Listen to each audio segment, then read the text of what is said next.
Sekalipun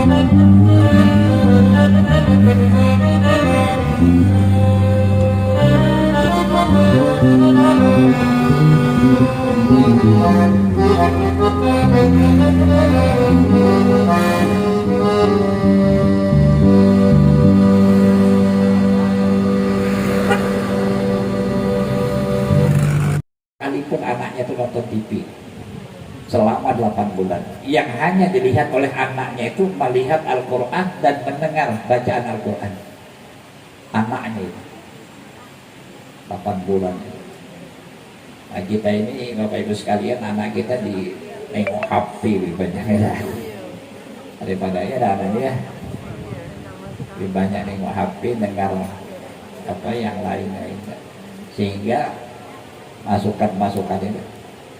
Nah, kenapa demikian? Karena milieu itu, lingkungan itu berpengaruh. Coba Rasulullah SAW lahir, abahnya meninggal dunia ketika dalam umur usia 6 bulan dalam kandungan ibunya. Lahir 6 bulan, 7 bulan, abahnya meninggal.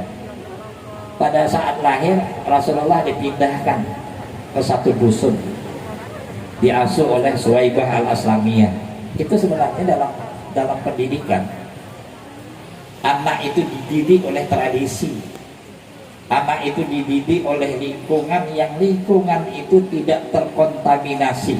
Nah, ya, anak itu tidak terkontaminasi, tidak terpengaruh oleh lingkungan yang rusak. Maka Rasulullah itu dipindah ke situ tuh. Kenapa dipindah? Karena di Mekah itu takut nanti Rasulullah itu terpengaruh oleh lingkungan-lingkungan yang ada di kota Mekah. Kalau kita membacanya Bapak sekalian, kalau kita membacanya kan diususui oleh Suwaibah, diasuh dan sebagainya. Itu sebenarnya bukan seperti itu, ya.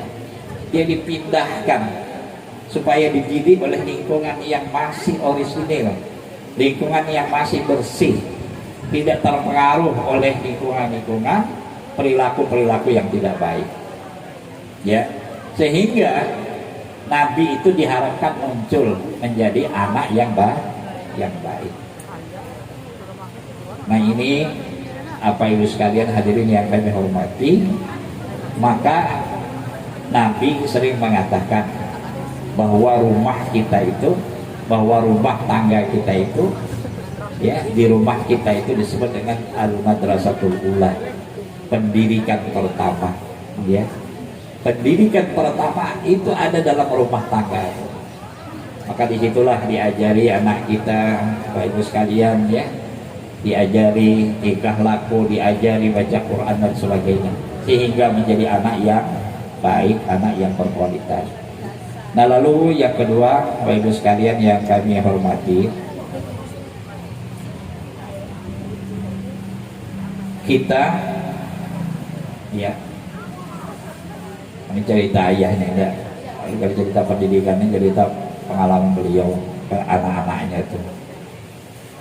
Ayah itu setiap prestasi, ya, setiap prestasi yang diraih, tapi kalau tidak berkaitan dengan ilmu, tidak pernah ayah itu membanggakan, ya. Misal kami dapat, kalau kuliah itu Pak, indeks prestasi, saya dapat summa cum laude, tercepat kuliah, ayah itu tidak bangga itu, ya. Dapat beasiswa super semar itu biasa-biasa saja kita. Tapi ketika ada sesuatu yang dihasilkan, misal dia menyenangi anaknya itu nulis buku, tapi kami tidak sempat nulis, Pak, ya. Jadi kata ayah itu karyanya hampir 20-an lebih tulisan beliau yang menulis. Kenapa? Karena nanti yang diingat oleh orang belakang, oleh cucu kita itu adalah tulisan-tulisan kita. Nah, itu tulis tuh. Jadi misalnya tulislah buku. Nah, ini sempat nulis, Pak, ya. Akhirnya nulis skripsi itu saya ubah lagi jadi buku, tesis saya ubah jadi buku, dapatlah 2 buku. Kata ayah tambah lagi. Nah, mulailah kami menerjemahkan Al-Wirdul Latif yang ditulis oleh Syekh Mukhtar Atharib Bogor, saya tulis lagi dalam bahasa. Nah, selama umur hidup cuma 3 dapat nulis ya. Kata ayah, ini kau rugi ya. Nah, jadi memang kecenderungan seperti ini selalu didorong ya. Kalau mau beli buku dibelikan, padahal sudah ada gajinya ya. Nah, ini kau kurang hadis dibelikan, ini kau kurang tafsir dibelikan.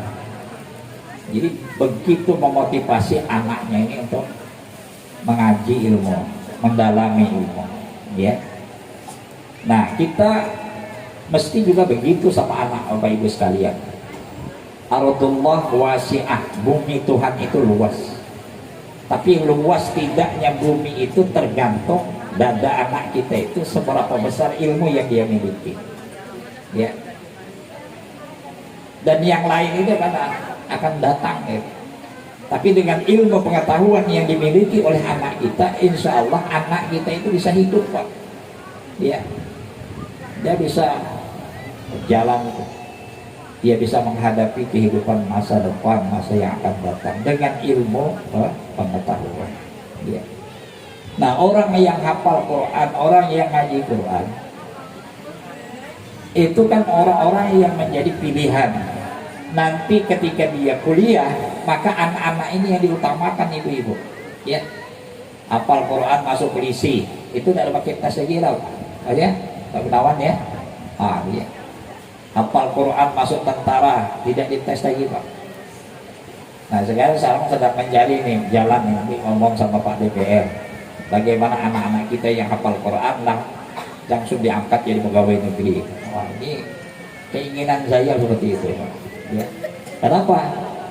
Karena di Tungkal ini sudah banyak yang tahfiz Quran itu, yang hafal Quran sudah luar biasa banyaknya.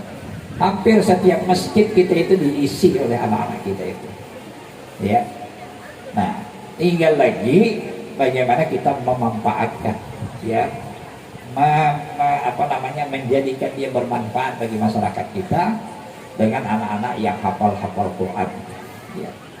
Dan bukan tidak mungkin hadirin sekalian, Tanjung Jabung Barat ini menjadi rumahnya para hafaz ya, para tahfiz Quran ya, insya Allah kedepannya seperti itu yang kita harapkan. Bapak Ibu sekalian hadirin yang kami muliakan, akhirnya kami ucapkan terima kasih Bapak Ibu sekalian, bangga sekali ya. Hampir berapa tahun ini Ustaz? 20 tahun lebih ya. 20 tahun lebih. Memang dulu Bang Abdurrahman ini sama ayah dulu di TK Syuhada dulu ya. Nah, sampailah mendirikan ini, dan insya Allah mudah-mudahan teruslah berkembang ya. Memang Bapak Ibu sekalian, berulang-ulang kami sampaikan bahwa pesantren madrasah itu seperti ayam kampung ya. Kalau SD SMP itu ayam ayam putih itu ayam potong ya. Kalau ayam kampung ini diharagu, kada diharagunya kada mati ya, karena hujan tahan, ada masuk angin, panas tak ada demam dia. Pesantren madrasah ini dibantu pemerintah dan dibantu dia hidup. Coba SD kada dibantu, mati cuman ya. Sebulan guru SD tidak digaji, demo dia. Guru madrasah 4 bulan kada bergaji, berdiaman ya. Tapi di rumah bergerunung gitu. Ya. Nah, itu lebihnya madrasah. Alhamdulillah kemarin ya Pak Abang Pak Umar di Pemda, alhamdulillah sudah keluar inisiatif Perda tentang madrasah dan pondok pesantren. Nah, ini alhamdulillah angin baru. Insya Allah mudah-mudahan dengan undang-undang ini menjadi payung hukum bupati membantu madrasah dan membantu pesantren ya, sehingga ya kami merasa bersyukur ya. Mudah-mudahan lebih banyaklah kami berjuang untuk madrasah, untuk pesantren ya, untuk rumah-rumah tahfiz dan seluruh guru-guru agama kita. Dan sampai hari ini Bapak Ibu sekalian, kami baru dapat memberikan bantuan sekitar 2.600 orang baru ya. Target kami sampai 6.000. Jadi nanti ada kita yang mengajar Al-Quran baik di rumah ya, maupun di masjid maupun di madrasah.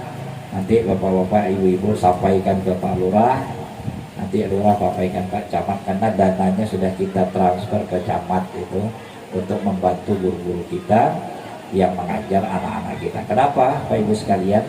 Karena inilah anak-anak kita, inilah yang akan kita isi dadanya tuh dengan ilmu-ilmu agama. Kenapa?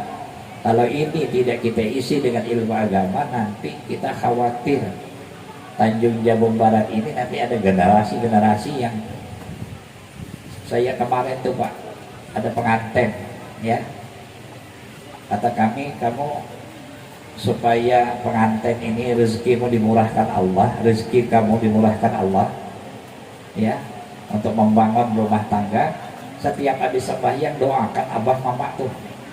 Lalu kami bilang sama lakinya, kau hafal kan? Tidak ada hafal Ustaz, kami bilang, coba bayangkan ya, sudah kawin ada hafal Rabbil warhamni wali walidayya tuh. Nah itu artinya anak kita yang pengantin ini tidak ada sekolah madrasah.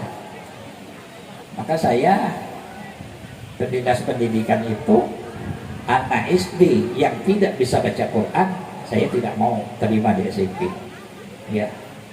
Kalau dia tidak bisa baca Quran masuk SMP lalu kawin, nah macam inilah jadinya nih. Kita kalah dengan Malaysia. Di Malaysia itu orang mau kawin 3 bulan diajar fikih tentang fikih rumah tangga, fikih apa namanya talak, fikih masalah haid, itu diajar 3 bulan sudah dapat, sudah paham, dikasih sertifikat baru boleh kawin. Nah itu di Malaysia tuh.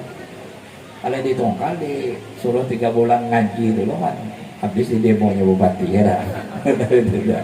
Nah, maksudnya supaya nanti timbullah generasi yang bagus, generasi yang baik ya. Harapan kita seperti itu, sehingga ada anak-anak kita yang hafal Al-Quran, yang ngaji Quran ya, menjadi apa namanya generasi pengganti abah mamanya nanti pada masa yang akan. Ibu-ibu ini bangga dapat anaknya sekolah madrasah ibu-ibu ya. Anak kita ini nanti memberi syafaat kepada abah mamanya tuh, tapi anak yang saleh ya.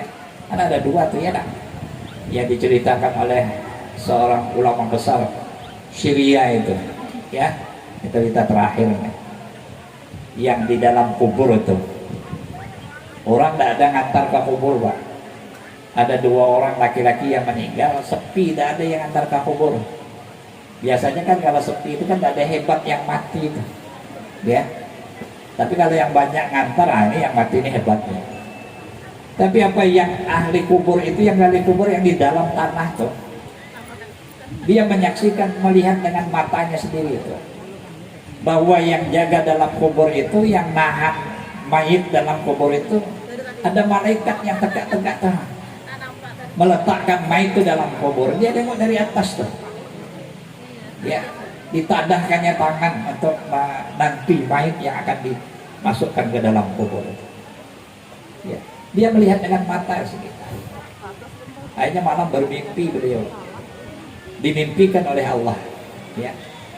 Rupanya yang ahli kubur itu ialah orang yang selalu menuntut ilmu di atas dunia, itu mengaji ya, majelis ta'lim. Kalau ada Ustadz Dahlim ngajar ngaji datang ya. Ini baru kelas camat ngaji tidak mau lagi ya. Orang majelis ta'lim tidak mau datang, baru camat dia, apalagi lurah ya. Kalau di Kalimantan Pak, bupati ngaji, gubernur ngaji, camat ngaji, lurah ngaji, tidak ya. Tidak usah dipaksa, tapi ada kesadaran kok ya. Ada di dadah tuh ya Pak, orang yang nuntut ilmu minal mahdi ilal lahdi, mulai lahir sampai meninggal dunia nuntut ilmu. Nah lalu ada lagi 1 mayit yang meninggal dunia, orang tidak ada ngantar, sepi dia tuh ya. Tapi waktu masuk dalam kubur ada malaikat yang nadah tangannya itu, begitu memuliakan mayit itu. Lalu ditanya dengan beliau, siapa ini? Inilah orang yang kelebihan harta di atas dunia. Hartanya berlebih, tapi seluruh hartanya itu dia berikan kepada orang yang menuntut ilmu. Ada orang masuk pesantren, dikasihnya dana. Ada orang yang mau hafal Quran, dikasihnya dana. Setiap anak yang mau ngaji, setiap anak yang mau masuk madrasah atau pesantren, dibantu oleh orang ini. Walaupun amalnya lain tidak ada, tapi dia selalu membantu dengan uang dana yang dia miliki. Ketika meninggal dunia, malaikat menadah tangannya itu untuk mayit yang masuk ke dalam kubur. Nah ini kan kata beliau, kenyataan yang dilihat dengan mata kepala kan? Begitu mulianya orang yang menuntut ilmu, dan begitu mulianya orang yang menafkahkan hartanya untuk orang yang menuntut ilmu itu. Jadi kita merasa bahagia Bapak Ibu sekalian bisa masuk kedua-duanya, ibu-ibu anaknya bisa masuk di sekolah madrasah ya. Nah ibu-ibu bisa juga membantu kegiatan-kegiatan bapak-bapak tahfiz dan sebagainya. Ya, alhamdulillah ya, inilah bekal kita menghadap Allah Subhanahu wa taala. Barangkali demikian yang dapat kami sampaikan. Mohon maaf atas segala kekurangan. Wallahul muwaffiq ila aqwamit thoriq. Assalamualaikum warahmatullahi wabarakatuh.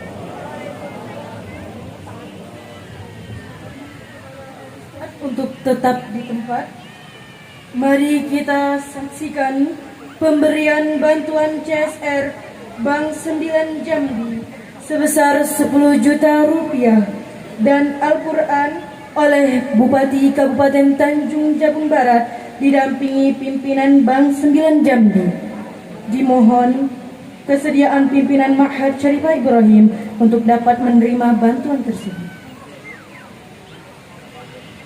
Sebelumnya kami informasikan bahwa Ma'had Syarifah Ibrahim dengan jumlah santri dan santriwati yang menginap 50 orang dan pengajian Maghrib Isya sejumlah 70 orang. Untuk asrama putri, alhamdulillah bangunan beton 2 tingkat, sedangkan asrama putra masih mengontrak. Semoga dengan bantuan ini bisa digunakan dengan sebaik-baiknya.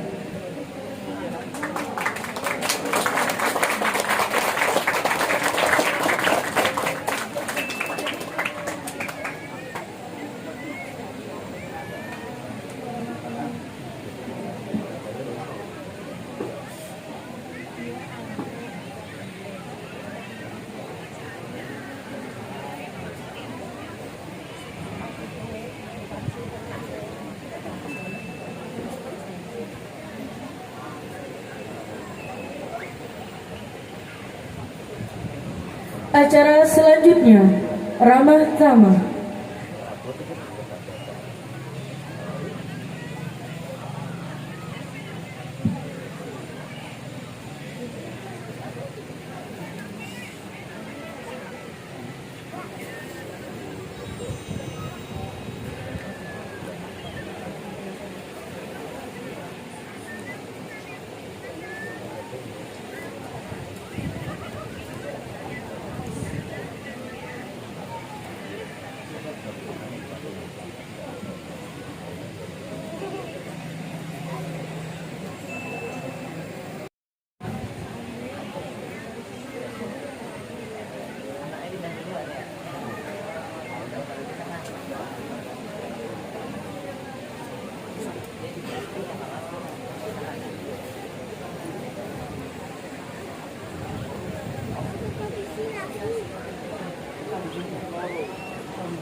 Acara selanjutnya, pembacaan doa yang akan dipimpin oleh Al-Ustadz Said Husin. Kepada Ustadz kami persilahkan.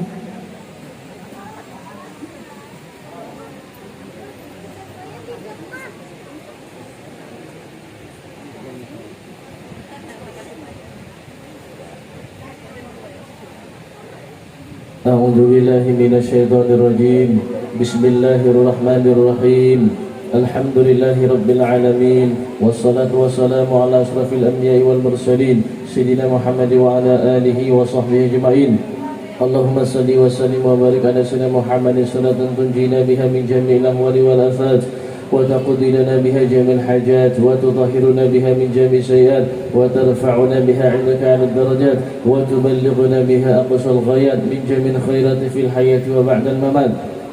اللهم اجعلنا وأولادنا وذريتنا إلى آخر يوم القيامة من أهل العلم وأهل الخير، من أهل القرآن الكريم، من محب القرآن الكريم، من حفاظ القرآن الكريم، من حملة القرآن الكريم، ومن مستجيب الشفاعة يوم القيامة بفضلك ورحمتك وإحسانك يا الله يا ذا الفضل والإحسان ويا أرحم الراحمين.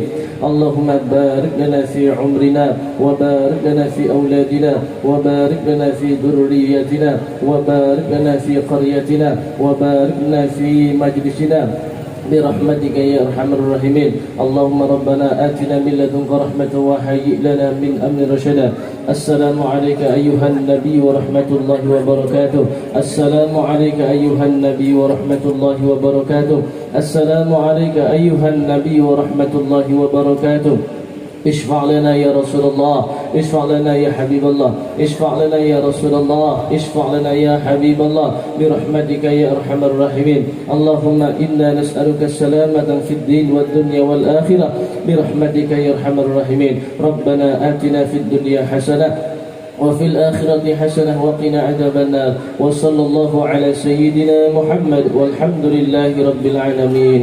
تقبل الله منكم منا ومنكم تقبل يا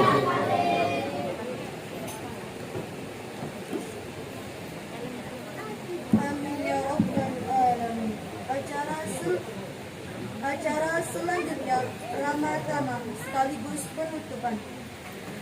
Bapak dan Ibu hadirin semuanya, sebelum acara ini kita tutup, kami secara pribadi selaku pembawa acara mohon maaf yang sebesar-besarnya jika dalam membawakan acara peringatan Maulid Nabi Muhammad sallallahu alaihi wasallam 1443 Hijriah ini terdapat kesalahan dan kekurangan.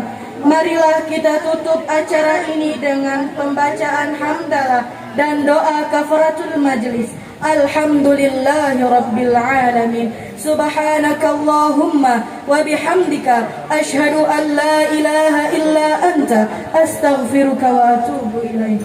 Akhirul kalam, wassalamu alaikum warahmatullahi wabarakatuh.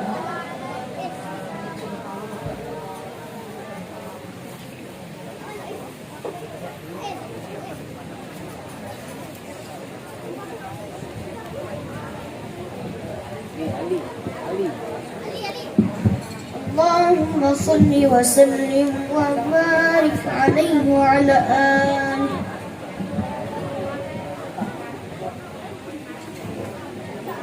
حي الهادي